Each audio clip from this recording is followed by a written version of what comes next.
Si estás viendo este vídeo es que probablemente te estás planteando qué coche eléctrico comprar. ¿Qué coche eléctrico compro?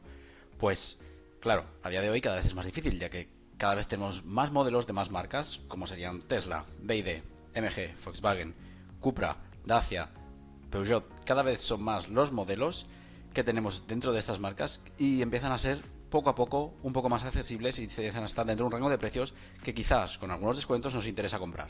Pues bien, hoy vamos a ver cómo comparar los coches que existen en el mercado, qué son las características que tendríamos que tener en cuenta para compararlos y así hacer una elección, digamos, más allá de nuestros gustos. Si por ahí no nos decantamos, pues a partir de unos valores que nos puedan indicar más o menos cómo de mejor o peor es un coche eléctrico respecto al otro.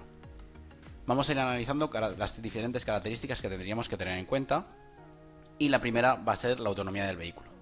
Cuando hablamos de autonomía es muy importante que no nos quedemos solo con lo que sería pues la capacidad de la batería, sino más bien tenemos que mirar el consumo de cuántos kilovatios hora por cada 100 kilómetros consume este coche, ¿no? Esto es lo que nos definirá la autonomía. Generalmente la autonomía nos la definen los fabricantes a través de unos ciclos homologados, de manera que aunque nos salgan que tenemos unas autonomías igual de 400 kilómetros, luego en la realidad cuando demos un uso y hagamos algunos acelerones o tengamos que subir cuestas, pues la batería realmente la capacidad va a ir menguando. Yo lo que os recomiendo para analizar y poder comparar es que encontréis una ficha técnica del coche y modelo, y no solo modelo sino la versión, es decir, la configuración concreta que queréis de vuestro coche, una ficha técnica. Por ejemplo, en webs como Kilómetros 77, que ya hemos usado anteriormente también en otro vídeo para hacer otro tipo de análisis de coches. En este vídeo me voy a centrar en comparar tres coches que considero que son de los más vendidos, como serían el Tesla Model Y de tracción trasera de 2022, luego el MG4 de 64 kWh Comfort de 2023 y uno de los coches chinos más vendidos que sería el BYD Atto 3 Comfort 2023, que está empezando a llegar a Europa, de manera que me parece algo bastante interesante de comparar. Pues bien, lo primero que nos tenemos que fijar, como hemos dicho, sería la autonomía del vehículo. La autonomía del vehículo nos la dan homologada en un ciclo WLTP, aunque puede que para coches chinos encontráramos un ciclo CLTC. Generalmente los ciclos CLTC son menos restrictivos que los WLTP, de manera que si más o menos es igual entre uno y otro, el WLTP sería, digamos, tendría realmente una mayor autonomía si comparamos y dan el mismo número. Esta autonomía básicamente viene dada por el consumo que tienen, estos 15,7 kWh por cada 100 km conducidos, y evidentemente en función del tamaño de la batería, que lo podemos encontrar aquí. En este caso es una batería de 60 kWh, que como ya veremos, lo dicho, esta batería no por tener una batería más grande vas a tener más autonomía, ya que al final depende de otros factores como es el propio consumo o el peso del vehículo, que al final está influenciado por ello. De manera que lo que nos interesa mirar es la autonomía homologada por WLTP. Si miramos el MG4 sería de 450 kilómetros y en el BYD de 420 kilómetros, de manera que vemos que tiene unos consumos y unas autonomías bastante igualadas. Y esto, bueno, en otros coches probablemente la diferencia sea más notable, ya que esto es una de las principales características o lo más importante a la hora de definir uno de esos coches. He escogido tres coches más o menos de un segmento parecido, digamos, o de un precio más o menos equiparable para poder hacer esta comparativa. El siguiente punto que habría que tener en cuenta es la potencia de carga en corriente alterna, y después miraremos en corriente continua. Para mí en corriente alterna es más importante, ya que al final si tenemos un coche eléctrico, la intención imagino que sería cargarlo y tener nuestra propia instalación que nos permita cargar el coche cuando no lo estemos usando. Para más detalles de más o menos qué potencia habría que contratar, o qué tendríamos que mirar, o cuántos kilómetros al día tengo que hacer y en función de eso qué autonomía necesito, qué potencias necesito, para ello hice un vídeo un poco más específico en ese aspecto, en el que hablo de qué aspectos hay que mirar antes de comprar un coche eléctrico. Os lo dejaré en la descripción y en los comentarios. Pues bien, en este caso, si nosotros queremos hacer una comparativa entre coches, tendríamos que mirar aquí en la parte de alimentadores la potencia de recarga máxima en corriente alterna. Estos son 11 kilovatios.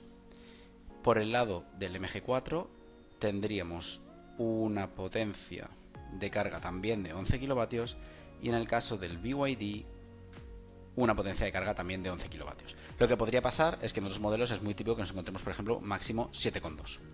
Estos 7,2, por ejemplo, es para una instalación monofásica. Los 11 nos permitiría llegar a estar cargando en una instalación trifásica, en este caso, todo y que generalmente las instalaciones domésticas que tenemos Para coche eléctrico, para las potencias contratadas, que se suelen contratar unos 7 kilovatios más o menos, pues generalmente con que tengas mínimo 7 kilovatios aquí en corriente alterna, prácticamente cualquier coche es válido y te va a dar unos tiempos de carga estimados en función de lo que has contratado, que van a estar bastante bien. De manera que aquí, para mí, si tienes mínimo 7, está bien, sería correcto. Y lo siguiente punto que nos interesa sería la potencia en carga continua. ¿Qué es? Bueno, esto es la potencia, digamos, que admite nuestro coche cuando cargas en uno de estos cargadores, digamos, de autopista o de gasolinera, ¿no? En algún sitio público que tienen potencias de carga muy altas. Entonces, para ello debemos mirar la potencia de recarga máxima en corriente continua.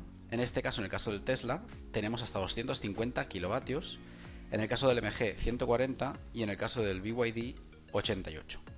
¿Qué quiere decir? Que si nosotros encontramos un cargador que permite cargar a potencias muy altas, como serían 250 kilovatios, por ejemplo, si yo conecto mi Tesla, me va a cargar a 250 kilovatios en momentos concretos, porque bueno, pequeño paréntesis, como ya he comentado en el canal, en otro vídeo también lo dejaré por los comentarios por si a alguien le interesa, todo y que tengamos estas potencias de carga en cargador y coche, realmente esta potencia sucede en momentos muy concretos, ya que luego la potencia cae drásticamente durante el proceso de carga y esta potencia prácticamente en muy pocos minutos o segundos la conseguimos ver.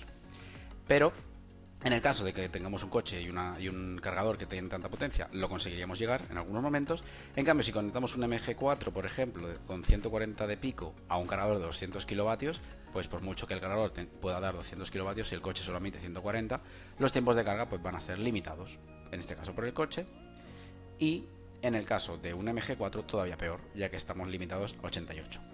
Generalmente la mayoría de cargadores que nos podemos encontrar no suelen pasar de los 200 kilovatios, de manera que que tenga más de 200 tampoco es que sea muy relevante. Para algunos puntos concretos que podamos encontrar quizás sí, pero en general con que tenga unos 170, 180 o 200 eso está bastante bien. Lo que sí que en mi opinión, por ejemplo, en los casos de este BYD, pues estos 88 para mí se quedan muy cortos y podríamos tener bastantes tiempos de espera en caso de recargas en sitios en puestos en cargadores de alto corriente, de corriente continua. El siguiente punto a mirar, no tiene nada que ver con ser un coche eléctrico, lo miramos todo el mundo para cualquier coche, sería la potencia, ¿no? Los caballos que tiene el coche. Esto aquí no tiene mucho misterio, de manera que lo pasaremos rápido. Por ejemplo, en el caso del Tesla Model Y tenemos 299 caballos, en el caso del MG4 tenemos 204 caballos y en el caso del BYD también 204 caballos de potencia máxima. De manera que esto es un dato que tenemos ya bastante, estamos acostumbrados cuando hemos comprado otro tipo de coche, así que no le daremos mucha más importancia. Eso cada uno en función de la aceleración que quiera tener y de la potencia que quiera tener en su coche. Generalmente los coches eléctricos tienen muy buena potencia, ya que generalmente estos motores son capaces de entregar mucho sin capacidad de gastar mucho en ellos, de manera que suelen tener potencias bastante buenas.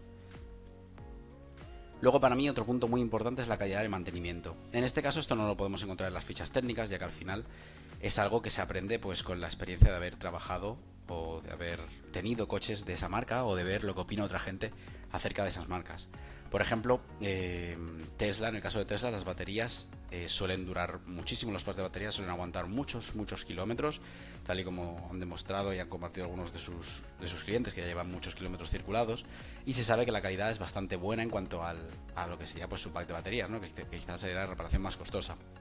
Ahora bien, por ejemplo, en el caso de los BYD o de los MG4, estos datos, todo esto se tendría que intentar estudiar, hacer un estudio, ver la gente que opina con estos coches que tiene y de estas marcas, y sobre todo también en función de esta calidad que nos pueden ofrecer, ¿no? Pues en función de cuánto se llegan a romper o cómo de pronto se rompen o se fastidia alguna de sus elementos, pues cómo es el mantenimiento, ¿no? Cómo es esa atención al cliente, cómo es ese mantenimiento, si es muy caro, si es normalito, si es más económico, si es más barato. Eso es algo que se tiene que evaluar y para ello sí que hay que hacer un poco de trabajo de campo, digamos, de buscar qué marcas son mejores en este aspecto y cuáles pueden poner más inconvenientes y recibir más problemas. A partir de aquí, para mí es algo también bastante importante para un coche eléctrico hablar de software y de conducción autónoma. Generalmente los coches eléctricos también destacan por su grandísimo infotainment interior y todas esas pantallas y multifunciones de infotainment que nos permiten hacer a través de ellas y digamos todo ese aspecto tan futurístico que nos dan, y eso es gracias a un buen software.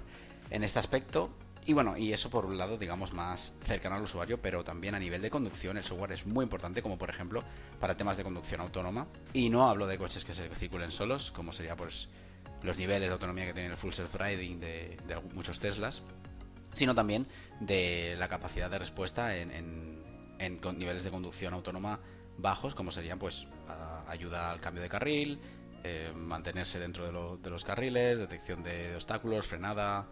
Todo esto al final es algo que va muy relacionado, y generalmente aquí los coches eléctricos sí que suelen brillar bastante por su buen software, especialmente en este caso el que es el más famoso y merecidamente es el software de Tesla, ya que generalmente incluso suelen enviar actualizaciones periódicas mejorando su software, incluyendo algunas nuevas mejoras, de manera que se sabe que los software de los coches Tesla, por ejemplo, son muy buenos.